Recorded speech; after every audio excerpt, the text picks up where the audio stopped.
जैसी कृष्णा विजया एकादशी की कथा एवं महात्म। धर्मराज युधिष्ठिर बोले कि हे जनार्दन, फागुन माह के कृष्ण पक्ष की एकादशी का क्या नाम है तथा उसकी विधि क्या है, सो सब कहिए।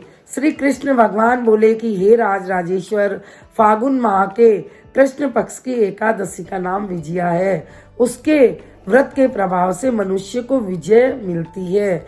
इस विजया एकादशी के महात्म के श्रवण व पठन से समस्त पाप नष्ट हो जाते हैं।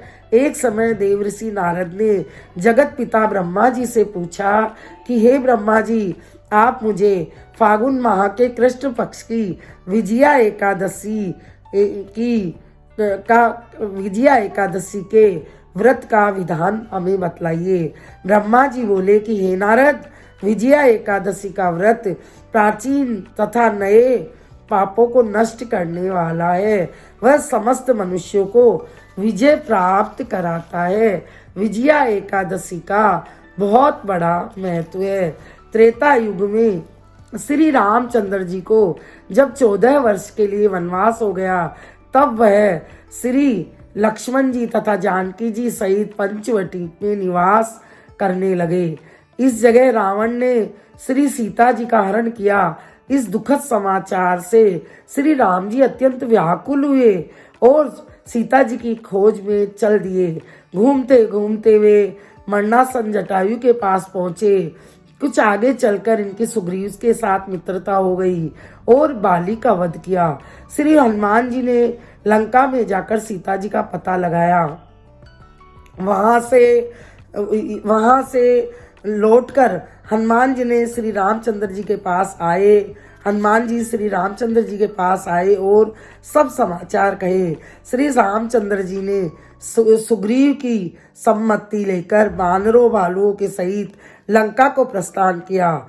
जब श्री रामचंद्र जी समुद्र के किनारे पहुंच गए, तब उन्होंने महान अगाध मगरमच्छ से युक्त समुद्र को देखकर श्री लक्ष्मण जी से कहा, हे लक्ष्मण, समुद्र को हम किस प्रकार से पार कर सकते हैं? श्री लक्ष्मण जी बोले कि हे राम जी, यहाँ से करीब आधा योजन की दूरी पर कुमारी द्वीप पर बकदा लभ्य नाम के मुनि रहते हैं। आप उनके पास जाकर इसका उपाय पूछिए। लक्ष्मण जी के वचनों को सुनकर श्री रामचंद्र जी बकदा लभ्य ऋषि के पास गए और उनको प्रणाम करके बैठ गए। मुनि ने उनसे पूछा, हे राम जी, आप कहाँ से पधारे हैं? श्री राम जी बोले कि हे महर्षि, मैं अपनी सेना सहित यहाँ आया हूँ और राक्षसों को जीतने लंका जा रहा हूँ। आप कृपा कर समुद्र को पार करने का कोई उपाय बतलाइए। बगदा लभ्य ऋषि बोले, हे राम जी, मैं आपको एक उत्तम व्रत बतलाता हूँ। फागुन माह के कृष्ण पक्ष की विजया एकादशी का व्रत करने से तुम समुद्र से अवश्य ही पार होंगे और तुम्हारी विजय होगी। हे राम जी, इस व्रत की विधि यह है, दशमी के दिन स्वर्ण, चांदी, तांबा या मिट्टी का एक घड़ा बनावे और उस घड़े को जल से भरकर उस पर पंच पल्लव रखकर वेदिका पर उसको रखे, स्थापित करे। घड़े के नीचे 7 नाज मिले हुए और ऊपर जो रखे, उस पर श्री नारायण भगवान की स्वर्ण प्रतिमा स्थापित करे। एकादशी के दिन स्नान आदि नित्य क्रम से निवृत्त होकर धूप दीप नैवेद्य नारियल से भगवान की पूजा अर्चना करे। उस दिन भक्ति पूर्वक घड़े के सामने व्यतीत करे और रात्रि को भी उसी तरह बैठे रहकर सत्संग कीर्तन जागरण करना चाहिए। द्वादशी के दिन नदी या तालाब के किनारे स्नान आदि से निवृत्त होकर उस घड़े को ब्राह्मण को दे देना चाहिए।